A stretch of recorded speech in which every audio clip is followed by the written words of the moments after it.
How does being right influence your relationships, especially the ones where you want to be seen as a leader? So let's talk about this, like having an opinion first, right? If you have an opinion, what you want to think about is that there is this opinion, right? And that stems from all the data that you have collected over your self-experience, right? Over your life. So this is how you formed your opinion. But what is important to understand is that there's this opinion and there's you, right? You are not your opinion. And also, other people are not their opinion. They have a point of view. They are not their point of view, right? And what happens, what I've observed so many times is, and what also happened to me, and sometimes is still happening to me, I confuse myself with that opinion. And when other people attack my opinion, they make me wrong, I feel wrong, right? But it's like, what we are allowed to understand is that we are enough and that we are right, regardless of whether our opinion is right or not, right? And when we attach so much to our opinion, or that idea that someone else's opinion is wrong, what most people do is they tend to make the other person wrong, right? Their whole system get tense, right? And the other person feels that. So at least subconsciously, maybe even consciously, they even feel attacked, right? And that it becomes like nervous system wise, it becomes a true fight, right? There's this conflict over these opinions and it becomes a fight. And what you lose through that fighting mode is connection, is trust, is respect. And these are the foundations for someone to feel safe with you, to feel good with you, and to naturally want to follow you, right? So what I would like you to think about is, how much can you kind of enter the room between your opinion and yourself? How much can you detach, right? And when there is a discussion, whether it might be with your spouse, with your child, with your team member, your boss, a whole bunch of people, doesn't matter. You can be like, okay, I'm opening myself for their point of view, even though I'm 100 years older, I'm so much wiser, and I've read all these books and I've done this 20,000 times and I know exactly how that works. If you come up across with that energy, all you create in your environment is resistance. Resistance, rejection, no connection, right? What would be, let's say, ideal, like imagine that you can keep loving feelings, about yourself, right? Doesn't matter whether you win that argument, right? That's already like a fight term, whether you're right or wrong. It doesn't matter whether your opinion is right or wrong. You feel good about yourself, right? And this is in the end also what other people feel. They feel what you feel about yourself. And then you can also feel good about the other person, right? And then you can create this room between you and these opinions or ideas that you're exchanging, right?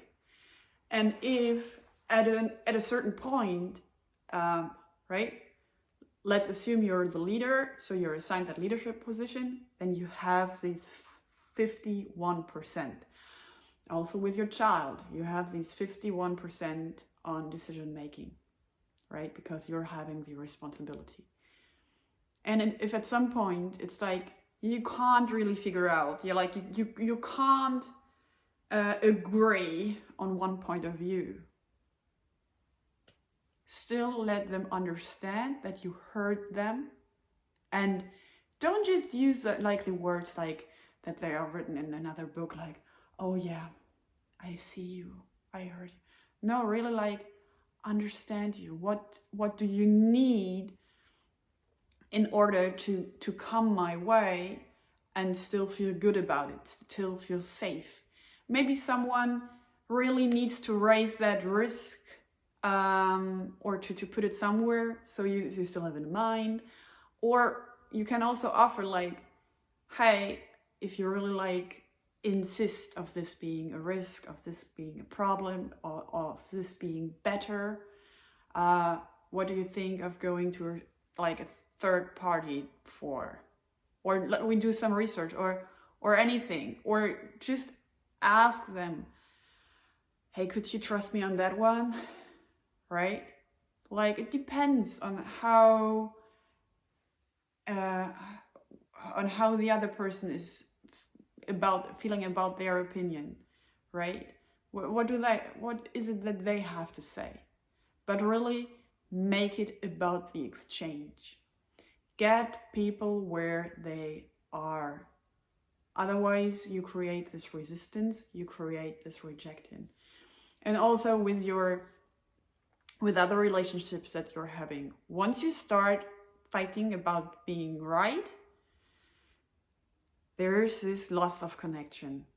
And this connection is where the beauty in life comes from in the end, right? People feel safe in their bodies, they feel good about themselves, they feel flexible, they feel free, right? So yeah, I hope that you could get this idea of, okay, separation between me and the opinion, separation between the other person and the opinion, liking that other person, liking me, and then objectively, also there's not such a thing, discussing these opinions. Maybe even use ChatGPT and just write, my team member is having this opinion, I'm having this opinion, like, what's out there, which information is out there, what could you contribute, right? But make it a cooperation kind of thing. And really, if you have any tendency to dominate people, to make them go your way because you're telling yourself the story about yourself, like how it's your responsibility, so also it's your head being shot if the project doesn't work out. People will do what you tell them, but the results won't be so good. There's too much resistance, too much rejection. So maybe really think about, hey, about what if I open up to the possibility that I might learn, that my opinions might be like only a fraction of the whole horizon, right? There's my point of view, but if you add up all points of views of your team members, you have so much more that you can see and think about. And also with animals and children, they have their view of the world, they have their experiences, they have their set of data that they're collected over their whole life that determines what they think about a certain situation. And really like start to develop like a respectful attitude, respect their point of view, have compassion for it, right? And let me know what your opinion, experience is about that, where you might struggle to live up to these values that not only me, but a lot of these leadership speakers are trying to promote. And if you have any questions, also just write it in the comments, send me an email, and I'm really trying to maximize the value that I'm giving you. So the more feedback I get, the more I can adapt and deliver value, hopefully. So see you in the next video. Thank you. Bye-bye.